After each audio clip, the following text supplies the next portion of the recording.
YouTube, how's it going? The Goat House is back. In today's video, we're ranking the top receiver trios in the NFL for the 2020 season. Recently did a video ranking the skill position trio, so quarterback, running back, receiver, top 10 in those. Today, ranking top 10 plus a sleeper for just receivers. Want a balanced receiver group here. I'm not putting teams that it's not duo ranking. So if there's a really good duo, but they have a third kind of weighing them down, they didn't really get included in this list. So I'm looking for good trios, good three receivers across the board, and we'll break those down in just a second. 50K, we reached that goal thanks to you guys out there on our main channel. Trying to hit that on our second channel. We're going to keep climbing on this channel as well. Hoping to hit maybe 100K by next year. We're going to keep the grind going here, so please subscribe, follow us on Twitter, and check out the podcast. Any link that you need will be in the description in the comments. A lot of polls and that'll involve you guys in future videos on the Twitter, so you're going to want to follow that. So the sleeper team, before the top 10, the sleeper receiver trio team is going to be the New York Giants. Maybe they don't have that big top-tier guy, but across the board, some really solid receivers. Golden Tate, remember, he missed a few games last year and was pretty electric for them when he came back. Second year with Daniel Jones, expect him to be pretty solid. Darius Slayton and Daniel Jones seem to have a really good connection. The lengthy, speedy receiver from Auburn surprisingly was very impressive. So I expect the chemistry to keep on growing. He could potentially be their number one. I still view Golden Tate as number one. And Sterling Shepard, don't forget about Sterling Shepard, a very good receiver, and last year had some concussion scares, so that's why we didn't get to see much of him. And the Giants just kept playing it safe. Let's not put him back in there. He kept thinking he's going to come back.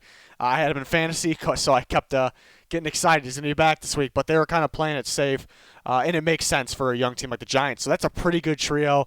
They just missed the cut. They are a sleeper team, a team that most people may not consider but should be considered. Number 10, really hesitated to put this team in here, but it's the Philadelphia Eagles. Why I hesitate is because there's some legitimate injury concern here with Alshon Jeffrey and Deshaun Jackson. Legitimate injury concern, like last year.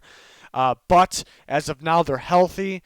They a guy like Deshaun Jackson missed pretty much all last year. Expect them to stay, hopefully with the time off, could stay healthy this year. Add Jalen Reagor, which realistically, you can order these guys any way you want to. Reagor could be their number one. I think he's just electrifying player on TCU. You can do pretty much anything with him. Very good route runner, especially down the sideline, down the field, down the sideline with the deep speed, but he has the quickness where he can almost hand the ball as well. So realistically, he could be their best receiver, but it's a tough one to put in here because, you do worry about the injury concern, but overall, it's a really good trio. Number 9, maybe their third's weighing them down a little bit, but Dorsett is a solid receiver. I think he fits with Russell Wilson. He needs a receiver that's going to buy a little extra time and a guy that's, a quarterback that's going to, be able to throw on the run across body, possibly to Dorsett, crossing making a play across the field, whether it's, not the route, later in the play as the plays after it's developed, pretty much just kind of breaking across the field to get open type of receiver Dorsett is and where his big plays happen. So I think it works out with Russell Wilson. But, would be higher on the list because they have a really good duo, and there's a lot of teams with a really good duo, but Dorsett kind of actually bumps them up compared to some other teams' third receiver that kind of really hold down the duo. But Tyler Lockett, DK Metcalf, a really solid group there. I mean, Dorsett's a pretty good third option to have when you have that good of a duo there. DK Metcalf, super impressive rookie year, so he can continue to climb. Maybe be that number one. Realistically, it's tough to pass Tyler Lockett, but Metcalf can do that. Number 8 is going to be the Pittsburgh Steelers. Tough to choose 3 here. You could it's tough leaving James Washington out, but I went with these 3. Juju Smith-Schuster, the obvious number 1. Production expected to go back up when Big Ben back 2 years ago was absolutely dominant. So maybe something like that. I put Chase Claypool as number 2. I think it's just such an easy target, an easy player to just plug and play. They drafted him early. Their first draft pick, actually, for a reason. A guy that can play in a slot, play outside. No matter where they have him, he's going to be an impact. I think he fits Big Ben's offense as well. And Deontay Johnson, who realistically could be their 2 as well. They really liked him last year. He had a good amount of targets. Washington ended up having more yards, but rookie year for Johnson had more targets. I gave him the comparison to Stephon Diggs, coming out last year. So, will he be as good as that? unlikely, but that's how good of a receiver this guy can be, and pretty impressive in his rookie year. So I went with these three. It's a really good unit. We talk about James Washington too. It's a really good unit. So if we're talking, maybe in the future we do unit rankings, Steelers looking pretty good in that category. Number 7 is going to be the Cincinnati Bengals. I got Tyler Boyd as number 1. AJ Green can be their number 1. It's just been a while since we've seen the AJ Green, mainly because of injuries. So hard to trust him fully to stay healthy. And Tyler Boyd is improving big time each time he steps on the field. I can see that. And a do-it-all receiver. But you have A.J. Green. We know his abilities if he's healthy. And you had T. Higgins, who had a first-round grade for me. They got in the second round. Another version of A.J. Green there. Maybe not as good as A.J. Green once was, but he can be that style of receiver. And I think with Joe Burrow, he can be that good of a receiver. It's a really good third option here.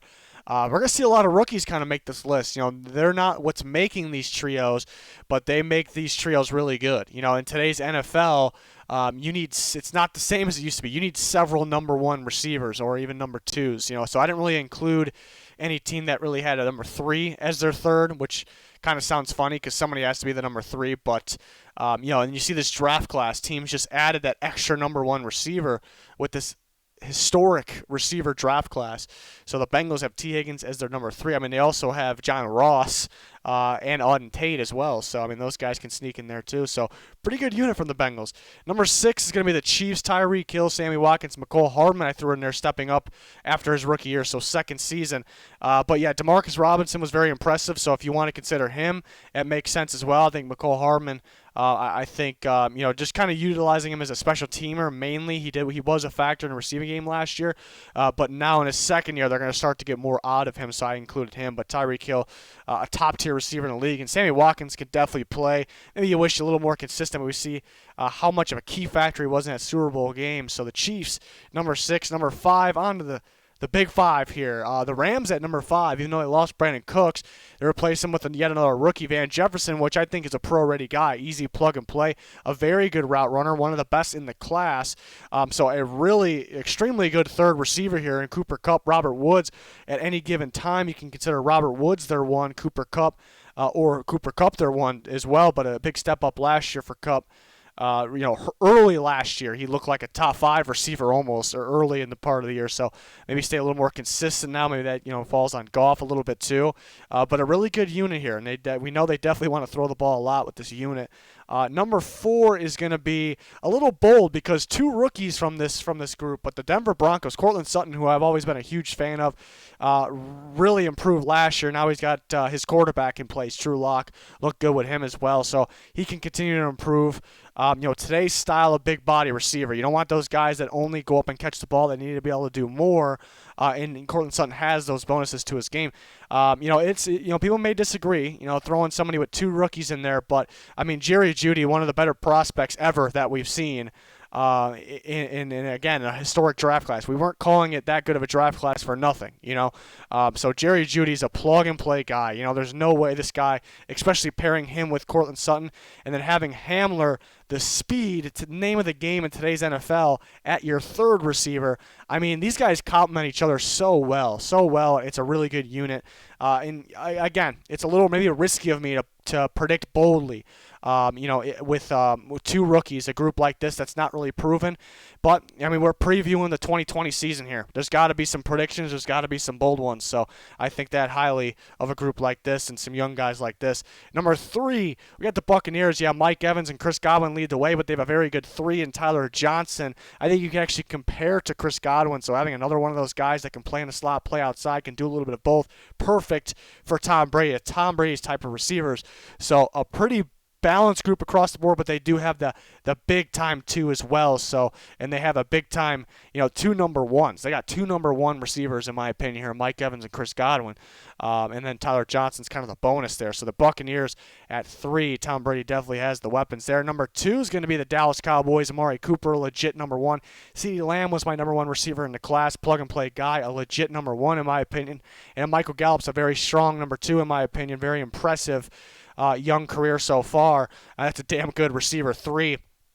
I guess the key is CeeDee Lamb transitioning right away and good time, which I think is possible, and Cooper kind of staying in the field. We see him kind of second half a game, fourth quarters in games, come off the field at times. So I guess that's what could you can make the case that maybe they shouldn't be as high as 2, and that's understandable because of those. But looking at the talent here and the upside, really, because Cooper seems like he's getting better.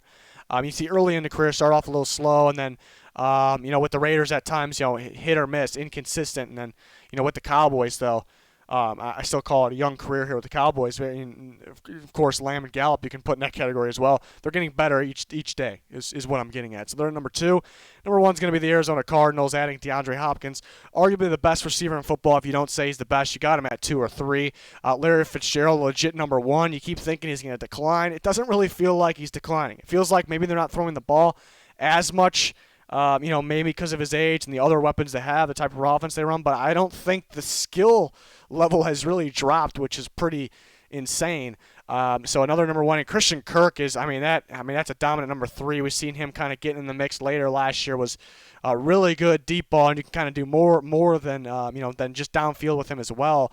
I think he could be a number 2 on a team. And then to factor in, they have young guys from last year, Andy Isabella, who's going to step up. They like a lot. Hakeem Butler, who was a very solid receiver out of Iowa State. We didn't get to see any of, really. They got guys like Keyshawn Johnson. They got a long list of guys that can really fill in that 3 spot, but I think these are the 3.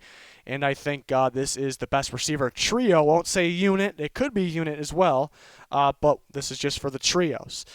So that's my opinion. You guys can let me know your thoughts in the comments, your rankings, any suggestions on upcoming videos. We have a lot planned, but any videos like this that you want to see, or if you want us to go in a different direction, always love to see the suggestions and thoughts in the comments. Please click that like button. Check us out on both of our channels. Subscribe to both and follow that Twitter. It's a must follow if you like the Goat House or if you like football in general. That's going to do it, though. Thanks, everyone, for watching. Goodbye.